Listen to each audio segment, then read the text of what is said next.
Hello there, Internet. My name is Ashes, and welcome to fall, the best time of year.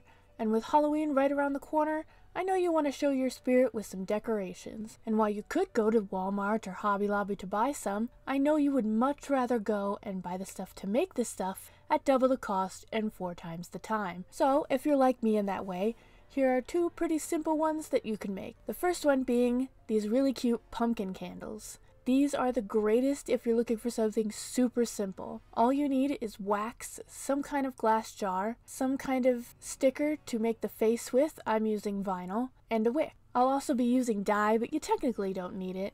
And the scent I'm going to use is Harvest Spice and Pumpkin. Now you could put the face stickers on before you make the candle, but I wasn't sure if I was going to have enough wax to fill both of my little glasses, so I waited.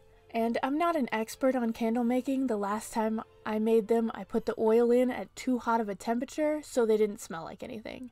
But let's get started. First, heat up your wax. A lot of people say to use a double boiler, so you don't burn it, but propane's expensive, so I'll be using my microwave.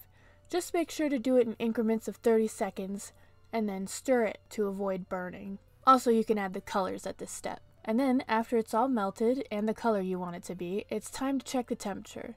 Make sure it's under 160 Fahrenheit, or you'll end up like me last time with an unscented candle. And while you're waiting for the temperature to fall, you can add the wicks to your jars. And then you can add the scent. How much you add kind of depends on how big of a candle you're making and how strong you want it to be, but I'm using about half of these little jars. And after a good mix, go ahead and pour it in your jars. And then you can hold the wicks in the center with any 2 flat things. I'm using popsicle sticks. And then wait until it cools. Now you're supposed to wait like 12 hours before you light them, but you can add the stickers as soon as it's solid. In about 3 to 4 hours. And how you make the faces is up to you.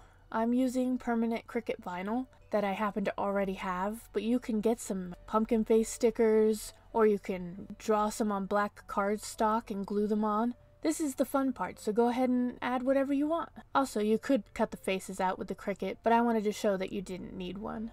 I went for the classic pumpkin and a cyclops. Besides looking pretty cute, they ended up smelling really good. And the next cute thing I'm going to make is a spooky spell book. Now this project's been floating around the internet forever, and I highly recommend doing it.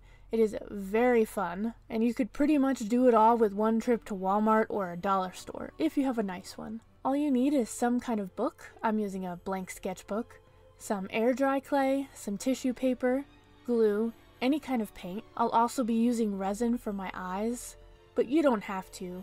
I'll also be using wooden letters because I was too lazy to sculpt them out of the air dry clay. This project can be as complicated as you want it to be. You can add whatever you want. But first you have to figure out what you want your book to look like. And I went for a lot of eyes, because I made this one eye notebook a while ago, and I thought it was super creepy, so this one's gonna have a bunch on it. But you can do anything you'd like. There are a lot of these all over the place that you can grab inspiration from. I really liked Threadbanger's video. Hopefully, this project will give you ideas like they did for me. But enough reminiscing, let's jump in with gluing the wooden letters down. Just a little bit of glue will work for this since we're just trying to make it so they don't move, and we're gonna douse them in glue later. And after that dries, it's time to jump into the eyes, which I sculpted out of this very weird air dry clay. It was all my Walmart happened to have. It's very sticky, but super light. I don't use air dry clay that much, so I'm not sure they're all this light. The other notebook I made was like a brick with polymer clay. But on the negative, it took like 12 hours to fully dry, and was still pretty soft. I wonder how making earrings out of this would work.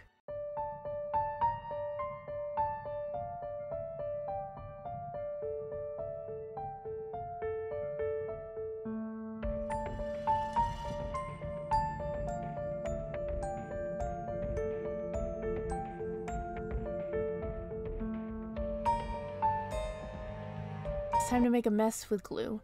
To do this, just mix some water with some glue. I've heard wood glue is the best for this, and I just happen to already have some, but I think you can use any kind of glue. We're really just adding a cool leathery texture. So the more creases in your paper, the more distressed it'll look. By the way, I bought this entire thing for $1, and all I used was the outside wrapping. I gotta try some more paper mache stuff in the future.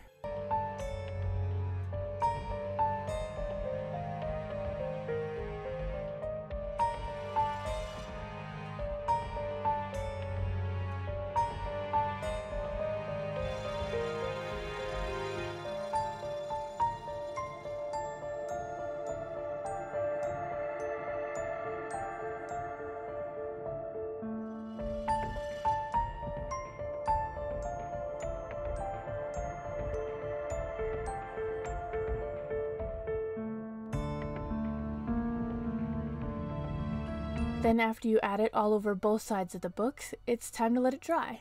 This took about 3 hours, and then I did 1 coat of black paint to make it uniform. For some reason I decided to go with the metallic look, and so I dry brushed everything with a silver and used a rose gold to highlight the eyes. I also used silver for the letters, but decided I didn't like it and changed it to gold, even though I normally like silver better. And then go ahead and paint the eyes. I tried to give them little red veins, but my brush was definitely too big, so that's my fault. But I do like how they turned out.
After they dry, it's time for the UV resin. Luckily, resin's usually thick enough to dome pieces without spilling over, but you can just use a toothpick if you don't want to risk it like I did. Also, as soon as the UV light hits it, it'll stop moving, so it could be done really fast. And you could be done right here with the eyes, but I decided I wanted to add some eyelids, so I'll just repeat all the previous steps. Paper mache, black paint,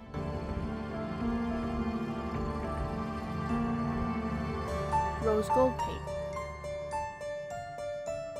And there you go. I don't want to pat myself on the back here, but I really think it looks pretty creepy. I wasn't sure if I was going to like the metallic paints, but I really do. But if you ended up not liking whatever paint job you do, you can always repaint it black and try again. But tell me what you think. With these 2 projects, you get a cute little display. Do you like these enough to try making them on your own, or do you think it's better just to buy them? Let me know. And thanks everybody for watching. I'll see you next time. Bye-bye.